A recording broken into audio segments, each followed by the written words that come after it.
వీక్షకులందరికీ నమస్కారం. మార్చి 30వ తారీఖున మారేటువంటి శనేశ్వరుడు కర్కాటక రాశి వారికి ఏ విధమైనటువంటి ఫలితాలను ఇవ్వబోతున్నారు ఈ వీడియో ద్వారా క్లుప్తంగా తెలుసుకునేటువంటి ప్రయత్నం చేద్దాం. శనేశ్వరుడు మార్చి 30వ తారీఖు లగాయతూ 9వ స్థానం ముందు రజతమూర్తిగా తన యొక్క సంచారాన్ని చేయబోతున్నారు. ఇక్కడ ఒక విషయాన్ని దృష్టిలో పెట్టుకోవాలి. గత 2.5 సంవత్సరాలుగా కర్కాటక రాశి వారికి అష్టమ శని రూపేణ శనేశ్వరుడు ఆయన చాలా పీడించేటువంటి స్థానము అష్టమ స్థానము. ఆ అష్టమ స్థానంలో ఉండడం వల్ల ఏ పని ముందుకు సాగకపోవడం, అనారోగ్య సమస్యలు, చికాకులు, మానసికమైనటువంటి ఇబ్బందులు, అలాగే ఏ పని ప్రారంభం చేసినా అది ముందుకు సాగకపోవడం, ఇటువంటి ఇబ్బందులన్నీ కూడా వారిలో వచ్చి దాదాపుగా ఈ రాహు వ్యతిరేకత, శని వ్యతిరేకతలతోటి చాలా ఇబ్బందులను అనుభవించారు. మరి ఇప్పుడు అష్టమ శని యొక్క దోషం పోతూ ఉన్నది. ఇది చాలా గొప్ప విషయం.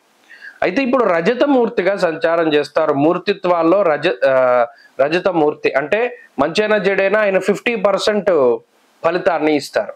సరే, ఇప్పుడు 9వ స్థానంలోకి వెళుతున్నారు. 9వ స్థానంలోకి వెళ్ళడం అన్నది అంత మంచి కాదు, అంత చెడు కాదు.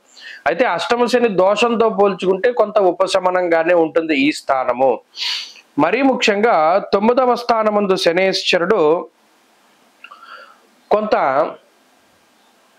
శోకం, రోగం, మహాదుఃఖం, క్వచిత్ ద్రవ్యం, కుచిత్ సుఖం అన్నారు. ప్రత్యేకించి 9 కూడా అంత మంచిది కాదు. ఈ శనేశ్వరుడికి ఎంతసేపు ఉపచయ స్థానాల్లో ఫలితం 3, 6, 11 త్రిషష్ట లాభాలే. కానీ 9వ స్థానంలో వచ్చేటువంటి ఫలితం 50% వస్తుంది కాబట్టి అది కూడా కొంత అనుభవించవలసి వస్తుంది. అయితే ఇది అష్టమ శని అంత విపరీతమైన దోషం కాదు. ఏమవుతుందండి ఇందులోనూ? ఏదో ఒక రకమైనటువంటి మానసిక క్లేశాలు ఉంటూ ఉండడం, అది అందరికీ సాధారణంగా ఉంటాయి. దాని గురించి ప్రత్యేకించి బాధపడాల్సిన పని లేదు. 9వ స్థానము అనేటువంటి స్థానం ఏంటంటే అది భాగ్యస్థానము. ఎప్పుడైతే భాగ్యస్థానమందు పితృకారకుడు శనేశ్వరుడు, అదేంటండి పితృకారకుడు సూర్యుడు కదండి, మరి పితృకారకుడు శనేశ్వరుడు అంటున్నారు ఏంటండి అంటే రాత్రి జననమైనటువంటి వారికి పితృకారకుడు శనేశ్వరుడు, పగల జననమైనటువంటి వారికి రవి. మరి శనేశ్వరుడు కూడా ఎవరు? సూర్యుడి యొక్క కుమారుడే కదా. ఇది 9వ స్థానం అంటే పితృస్థానము. ఎప్పుడైతే 9వ స్థానము శని సంచారం చేస్తారో భాగ్యము తగ్గును అన్నారు. అంటే ఆర్థిక పరమైనటువంటి ఇబ్బందులకి, లేదా అతి ఖర్చులకి, లేదా తండ్రి తరఫు నుండి వచ్చేటువంటి ఆస్తిపాస్తుల అమ్మకాలకి, ఆస్తి పంపకాలకి, వచ్చినటువంటి ఆస్తిని అమ్ముకోవడానికి, వీటన్నిటికీ కూడా శనేశ్వరుడు కారణమవుతారు. అలాగే భాగ్యము అంటే పుణ్యమే. దానికి ఇంకో పేరు ఏంటయ్యా అంటే పుణ్యం. మనం భాగ్యాన్ని అనుభవిస్తున్నాం అంటే పూర్వపుణ్యం ఉందని అర్థం. మరి ఆ స్థానంలో శనేశ్వరుడు సంచరించడం వల్ల పుణ్య కార్యక్రమాలను ఆచరించేటువంటి అవకాశం అనేది ఉండదు.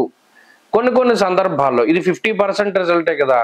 కొన్ని సందర్భాల్లో అంటే ఏదైనా తీర్థయాత్రలకు వెళ్ళడానికి వాటికి తక్కువ అవకాశం ఉంటుంది. ఎంతసేపు కూడా లౌకిక సంబంధమైనటువంటి వ్యవహారాల్లో పూర్తిగా నిమగ్నమయ్యేటువంటి పరిస్థితులు ఉంటాయి. ఇక్కడ మిగతా గ్రహాల తాలూకు స్థితిగతులను కూడా మనం పరిశీలన చేస్తే ఈ 2025లో గురుబలం తగ్గుతుంది, అష్టమ రాహు దోషం వస్తుంది, భాగ్య శనేశ్వరుడు ఉంటారు. రాహు శనేశ్వరుడు స్థానాలు మార్చుకున్నప్పుడు మరి ఇది మిశ్రమమైనటువంటి స్థితే. ఇది ఏమో అనుకూలత కాదు, అష్టమ శని అంత ప్రతికూలత కాదు, మధ్యస్థంగా ఉంటుంది. కొంత ఉపశమనం వచ్చినప్పటికీ ఇంకా నిదానంగానే ఈ కర్కాటక రాశి వారి యొక్క పరిస్థితులన్నీ కూడా ముందుకు వెళతాయి. అలాగే ఈ సంవత్సరం అంతా కూడా ఖర్చుతో కూడి ఉన్నటువంటి వ్యవహారాలు ఎక్కువగా ఉంటాయి. మీరు గమనించండి, శని మార్పు జరిగిన సంవత్సరంన్నర వరకు కూడా మీరు దాచుకున్న ధనమంతా ఖర్చు అయిపోతూ ఉంటుంది. అలాగే ఎక్కువగా ఖర్చులు జరుగుతూ ఉంటాయి. మూలధనం అంతా కూడా ఖర్చు చేసుకునేటువంటి పరిస్థితులు కనబడుతూ ఉంటాయి. అంటే అంతా కూడా ఖర్చు వ్యవహారాలే ఎక్కువగా ఉంటాయి. ఇది ప్రధానంగా ఈ రాశి వారు గుర్తుపెట్టుకోవాలి. ఈ శని మార్పు వల్ల ఏం జరుగుతుందండి అంటే ఎక్కువ ఖర్చు ఉంటుంది. ఇది 2 రకాలు, మంచి చెడు కదా.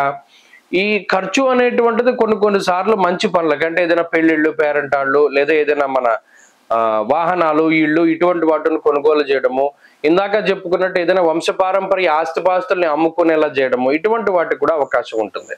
కాబట్టి ఏంటి అంటే ఈ ప్రత్యేకించి శని మార్పు వల్ల కర్కాటక రాశి వారికి అధిక ధన వ్యయము అనేటువంటిదే ప్రధానంగా కనబడుతుంది తప్పితే మిగతా ఏది కూడా ఇబ్బందులు లేవు. ఆరోగ్య పరిస్థితులు, ఆర్థిక పరిస్థితులు ఇవన్నీ కూడా సాధారణంగానే ఉన్నాయి.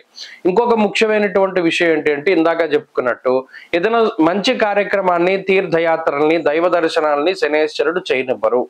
అది ప్రధానంగా గుర్తుపెట్టుకోవాలి. ఏదైనా పుణ్యనది స్నానం చేద్దాం అనుకున్నా, ఏదైనా తీర్థయాత్రకి వెళదాం అనుకున్నా అంత అవకాశాన్ని ఇవ్వరు, అంత టైం ఇవ్వరు. ఎప్పుడు ఏదో ఒక బిజీగా గడిపేటువంటి పరిస్థితులే ఉంటాయి తప్పితే ఇంత సావకాశంగా ఇక్కడికి వెళదాం, అక్కడికి వెళదాం అనేటువంటి ఆలోచనలు ఉండవు. కాబట్టి ఈ ఖర్చును తగ్గించుకోవడానికే ప్రత్యేకించి మీరు ప్రణాళికలు వేసుకుంటూ ఉండాలి. అవసరమైన, అనవసరమైన ప్రత్యేకించి ఎక్కువ ధనాన్ని ఖర్చు పెట్టడం ద్వారా మాత్రమే ఈ శనేశ్వరుడు ఇబ్బందిని కలగజేస్తారు. కాబట్టి అదే ప్రధానమైన విషయం. మరి దాని నుండి బయటపడడానికి ఏం చేయాలండి అంటే ప్రతిరోజు కూడా చక్కగా కాలభైరవాష్టకాన్ని పారాయణ చేయండి. అలాగే లలితాదేవి యొక్క ఆరాధన చెయ్యండి. అమ్మవారి యొక్క దేవి ఖడ్గమాల స్తోత్రం కానీ మరే ఇతరత్ర స్తోత్రాలను కానీ పారాయణ చేస్తూ ఉండండి. ప్రాతస్మరామ లలితాంబికా స్తోత్రాన్ని ప్రతినిత్యము ఉదయం లేవగానే పారాయణ చేయండి. మంచి ఫలితాలు సంప్రాప్తమవుతాయి. స్వస్తి.